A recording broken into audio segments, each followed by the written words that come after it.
Hey there, sis. I am back in your ear today, and I have a special episode just for you. Today, I'm talking with Caitlin, Miss Caitlin Young. Caitlin is a recovery coach under the umbrella of the company, Her Best Self Co. And I am honored to have this conversation with Caitlin. Caitlin has been working in the behavioral health field for over 14 years. She has a master's degree in counseling, and she's been a board certified behavior analyst for the last 8 years. Caitlin has been in recovery and recovered from her eating disorder for over 10 years and has had a passion for helping others find freedom from their very own disorder. Today, we're going to talk a little bit about Caitlin's journey. This episode is super special to me. It's just a fun, friendly, very light, but very deep and elegant conversation between myself and Caitlin. And you get to know how important it is for me to be invested in the coaches that I pull in to help support all of you. So if you didn't know, I provide one-on-one personalized coaching for clients to help you navigate through the recovery process. And I also have Caitlin that is supporting clients as well. And you can work with myself. You can also work with Caitlin, and you can find more out there at lindsaynickel.com. But for today's episode, I just can't wait to share with you the heart of Caitlin Young. She is a true gem. Hey girl, welcome to the Her Best Self podcast. I'm Lindsay Nickel, former competitive figure skater and perfectionist, turned God-led imperfect boy mom and digital CEO. If you find yourself constantly thinking about food and wondering if you'll wake up one day free from the obsessive thoughts and behaviors controlling your life, then I've created this podcast for you. Because I know exactly what it's like to be a downright hot mess, trapped in a destructive cycle of disordered eating. I finally found freedom, and you can too, girlfriend. So if you're ready to heal your relationship with food and body and break the chains of control and show up in your best health, then grab your favorite Tarjay journal and let's get to it. So you can start living your best life as your best self. I am so excited to share to all the listeners today, Caitlin Young. Caitlin, I'm so happy to have you on the show. Thank you so much for having me. I'm excited as well. Yes. So Caitlin is just an amazing spirit. She found me at a professional resource group, and we have hit it off. And Caitlin is well versed in the realm of our industry and eating disorder recovery. And so today I wanted to bring her on the show. I wanted all of you listeners to hear Caitlin, hear her journey, hear her story. And we're going to be talking about where her hope comes from, how we are moving forward and staying motivated, and especially how you can do that in your journey. Because most of you, right, that are out there listening are coming week to week, episode after episode, wanting to learn how you get out of this mess, wanting to learn how you get out of this pit of your eating disorder. And so I wanted to bring more and more people on the show like Caitlin, who also, like me, have lived experience, who have been in the trenches of the disorder and who have made it out to the other side. And so I just wanted to welcome Caitlin. Caitlin, can you just share a bit about who you are and your journey? Sure. So I'm Caitlin. I live in Florida now. I grew up in Michigan, and I have been working in the behavioral health field for over 15 years. And I am actually a certified behavior analyst. I've been certified for about 8 years. And in that field, I primarily worked with individuals with autism, and I specialized in the treatment of feeding disorders. I've also been in recovery myself from an eating disorder for over 10 years now. And I've always had a huge passion for helping others who are struggling. I just wasn't quite sure exactly what I wanted to do with that. And so over the past about 2 years, I discovered coaching. And it was like I instantly knew that it is exactly what I was meant to be doing. It fit me perfectly. It's exactly how I want to help other individuals. And coaching is something that I think would have been so helpful to me when I was going through recovery and struggling with the eating disorder. Unfortunately, back then it just wasn't really a thing. But it's definitely something I think is a key that was missing in my recovery that could have been very, very helpful. So I've fallen in love with coaching. And Lindsay, of course, you've been teaching me everything there is to know and sharing all of your wisdom. And so I'm really excited to continue my journey with coaching. Yeah, I'm so excited to have you join us on the team. And there are going to be so many women that are listening right now that are blessed by you. And you've blessed me. I mean, just being able to share and talk with you about even our past experiences and how we got here. And, being in that place of, I don't know where it is I'm headed, but I certainly am in so much pain that I just don't want to do this life anymore. Going from that place to actually having this calling that God has put on both of our lives to help thousands and thousands upon thousands of women battle this horrific disease. It's just truly remarkable to me. And it is such a blessing because we're now stepping in that truth. Like, who would have thought? And it's funny, but it's also just like, I want to cry my eyes out Yeah. because it's in that place. You don't think that there's life around the corner. Mhm. And do you want to validate and just say thank you for being vulnerable and just showing up here today? Because it's hard to be vulnerable and share our stories. And I do so publicly, but not everybody does that. And it's one of those things to just honor. So can you share a little bit about your struggle and then how you got out of it? Sure. So going way back, I always struggled with a lot of anxiety when I was a child. Since I can remember, I had a lot of anxiety. I also displayed a lot of symptoms of OCD since I was about 4 or 5 years old. I did not get diagnosed until I was an adult. So I struggled with that for quite a while, and I think it had a lot of an effect on my self-esteem. I just always felt like I was different, like something wasn't quite right. I wasn't like my friends. So I would say the struggle with self-esteem started very young. And then as I got older, it kind of transitioned to focusing more on the food and the calories and things like that. I was always in some kind of activity like dance or gymnastics or cheerleading.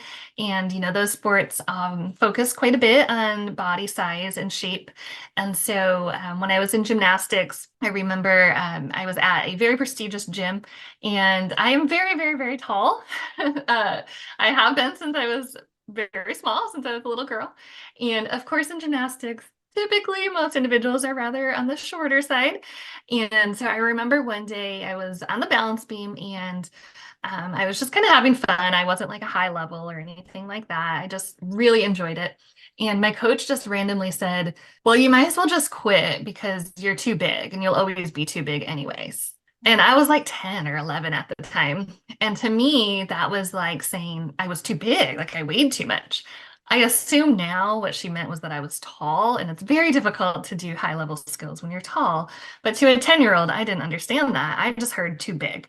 So I think that's when I really started to focus a lot on my weight and my appearance. And it just continued through high school. I was in a relationship that was very controlling. So the eating disorder was there. It was something I could control. I could control my weight and what I was eating. And that continued until freshman year of high school. At that point, I was really enjoying life. I was having a lot of fun. Had some amazing friends. Everything was going really well, but I was really stuck in the behaviors. And so I had seen outpatient clinicians, and that was going okay. But we decided at that point that I should try a higher level of care. And so I did that, and it was pretty successful. I was able to finish the program and come back home, finish college. Behavior-wise, I was doing quite well. I don't think I ever really worked through those underlying issues at that point, but I was stable. And so I did well. I graduated college. And then right after college, I got married. And at first it was great. And then it kind of turned into a similar relationship like I had in high school. My husband was very, very controlling, very verbally abusive. And so the eating disorder rather quickly came back in, as it was something I could control. I could focus on that. It made me feel like everything wasn't chaotic. And so I relapsed really quickly. And again, I tried outpatient therapy for a while, but I eventually needed a higher level of care. And at that point, I was so depressed and just miserable, hopeless. I really didn't see any future for myself whatsoever. I had kind of resolved to the idea that I probably wouldn't live for very long. And at the time, I was okay with that, which is really terrible to think about and sad. But I just had no hope at that point. Life just looked very bleak. And so I found myself in an inpatient setting. And again, just no motivation, just kind of there because I felt like I had to be. And one day, while the other girls were getting ready, I was sitting in the living room, overlooking the desert out the big window.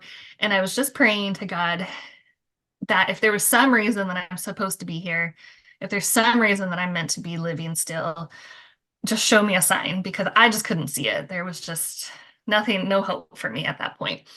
And so I finished praying and I randomly decided I'm going to just open my Bible and see if a verse pops out. Maybe that's the way God was going to show me a sign. And so I did. I randomly opened to a page and literally, like, the verse popped out at me and it said, I will not die, but live and proclaim what the Lord has done. And I still get like goosebumps every time I think of it. I just am in awe because I mean, how much more of a sign could I ask for? It literally said, I will not die, I will live, and I will proclaim what the Lord has done.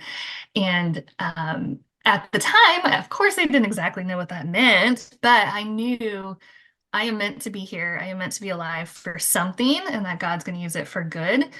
And I wanted to stick around to see what that meant. I knew it was going to be something good.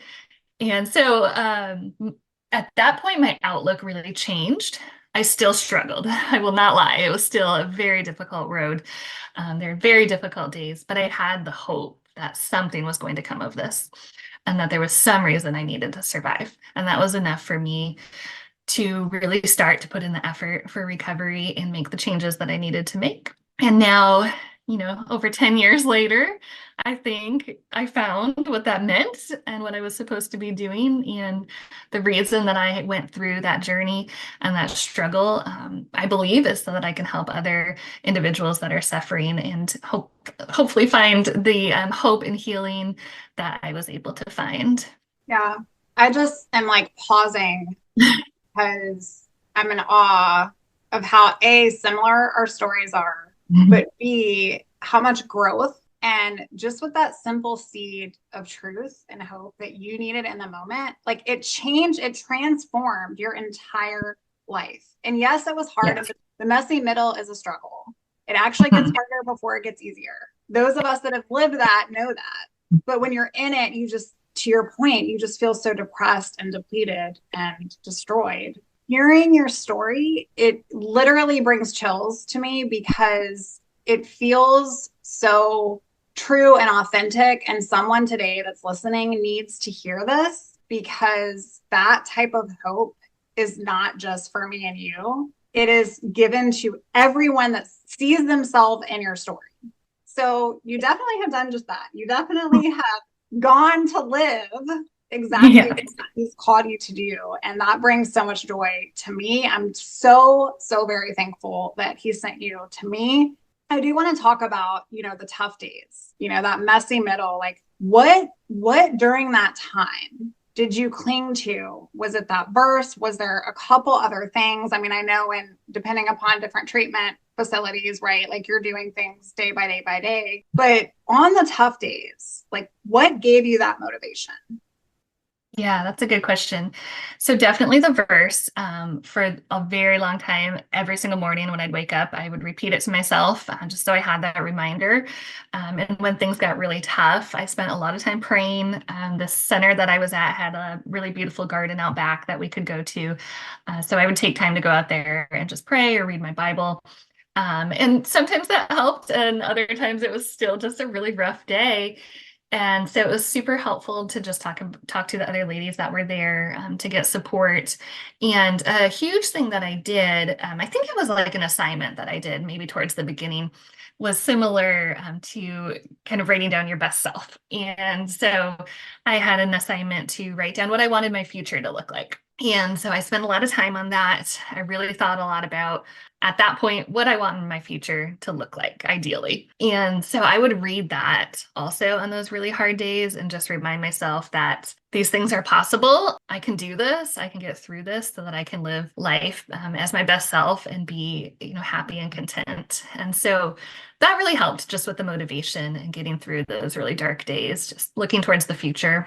Yeah, I will also say is exactly what propelled me, right? It was, I know I don't want to be here. And Right. I know we often share with clients, like, we don't even know sometimes what there means. But if Mhm. we can take on somebody else's journey or see somebody else's outcome and go, Mhm. what do I no longer want to do? Then that's my, Right. who do I want to step into becoming? And I think during that process, that evolution is where we find that we are completely separate Mhm. from the eating disorder.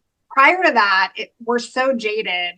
We believe that that's who we are. And then during that evolution, that process, that transformation, right, we shed layers of ourselves. And I think that's exactly what you're sharing and experiencing. And I love it. I really had to focus a lot on what my true identity was because I was very, very wrapped up in the identity of the eating disorder. That's just what I had known for so long, and that's at the time who I felt like I was the eating disorder.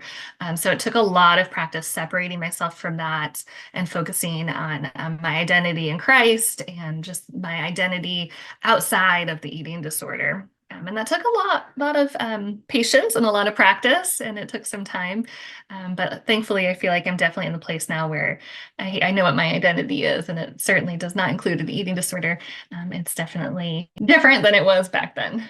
I often hear that. Like, I feel like my heart is broken, or I feel like I'm not true to who I am because I don't even know who I am. Right. And that's what's so amazing and incredible about coaching. What I'm doing, what you're doing, like, it breathes that light into somebody's journey. Would you talk a little bit about, when those negative thoughts came in and you're just sitting in that situation and you have the desire to change? Give me like an example of something that you feel that the listener can take away from and do something tangible with in that moment, right? Like, I'm your client and we do this all the time. Those who are listening, Right. we act out, like, we make sure that we're constantly on top of our game so we can help and support all of our clients. But acting out that experience, right? What is something tangible? I am struggling. I am in the nitty gritty, and someone here listening today needs that hope. What can they do right now? Yeah, so the biggest thing that I did, and the biggest advice that I would give somebody that's just having a lot of those negative thoughts at the moment, would be to practice reframing those thoughts as best as you possibly can. I think it's really important that we basically retrain our brain to go from those automatic negative thoughts, those eating disorder thoughts, to the truth. And for me at the time, and even still, I get my truth from the Bible. And so I have memorized certain verses that I know when I'm kind of being attacked by those negative thoughts. They're typically fairly similar. And so I have those verses ready to fight back, basically. And sometimes I have to do it multiple times, and then I even have to spend some time praying about it. But the more that I've been able to speak the truth against the negative thoughts, against the eating disorder voice, the easier it's become over the years to fight those thoughts, and they don't attack me all day long anymore. I've been able to overcome them by just reframing those thoughts. So, a big one for me is that I'm not perfect and that I'll never be perfect. And so, something that I might say back is, the Lord made me just the way that I am. I'm perfect in his image. And to me, that's all that matters. So it doesn't matter if I'm not perfect to the world because I never will be. And that's okay. The Lord made me how I am for a reason. And I even do that with my daughter. I have a 5-year-old, and sometimes she'll make little comments like, oh, I don't like the way I look today, or I wish I looked different. And so I'll help her at that point to reframe those thoughts. God made you who you are. You're beautiful. You're here for a purpose. It doesn't matter what you look like. All of those positive things that are truth to fight back against those thoughts. It's so powerful because Mhm. you are literally, changing generations. And that's Mhm. that's what we coach our women to be doing. It's so, the why is so much bigger than Mhm. just ourselves. It's generational change. And now that we know better because we've lived experience and we've overcome, right, we can do better and continuously leverage those tools and resources.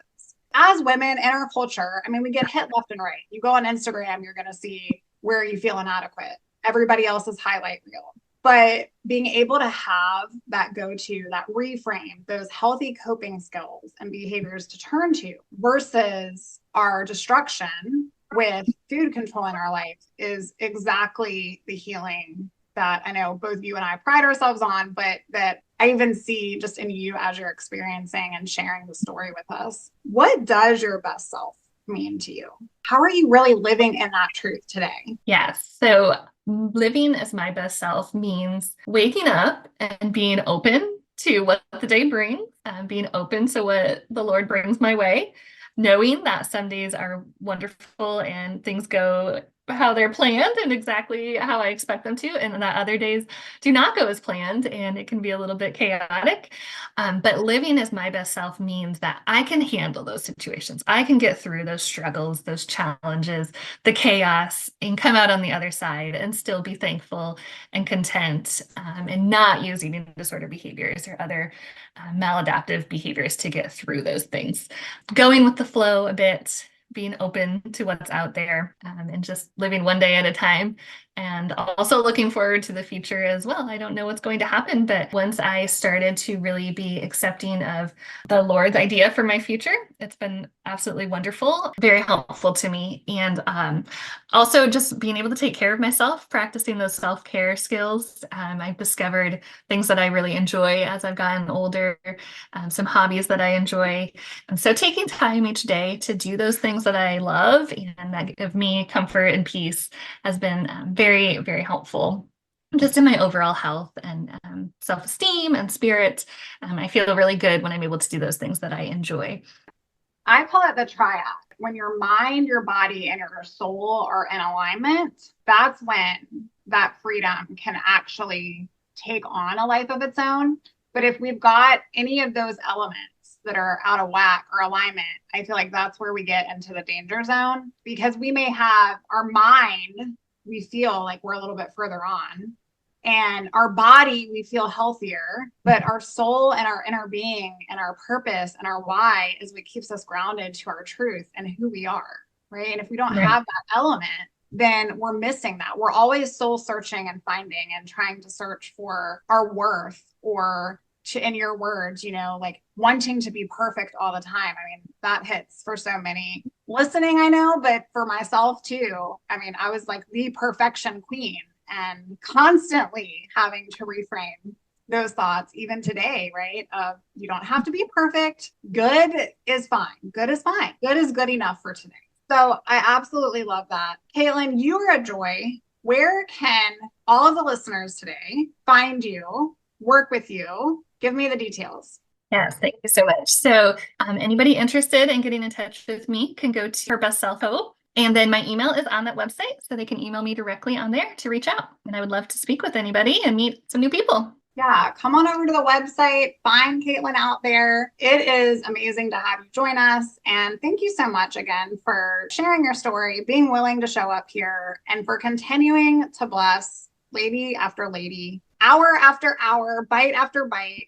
I mean, we are in the weeds, y'all, and it is so amazing and it's so incredible to be in the weeds, but this is a hard place and it requires love, dedication, and spirit and calling. I'm just very thankful for you. So thanks for joining us today again, Caitlin.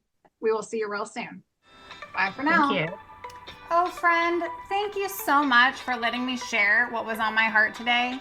My hope for this podcast is to help more women find freedom from food and body. If this has empowered or blessed you, let me know. I'd be honored for your rating and review of my show, and I'd love to connect with you in my private Facebook community. You really can move from perfection to purpose. Let's break the chains together. I'll help navigate the way. Until next time, bye for now, girl.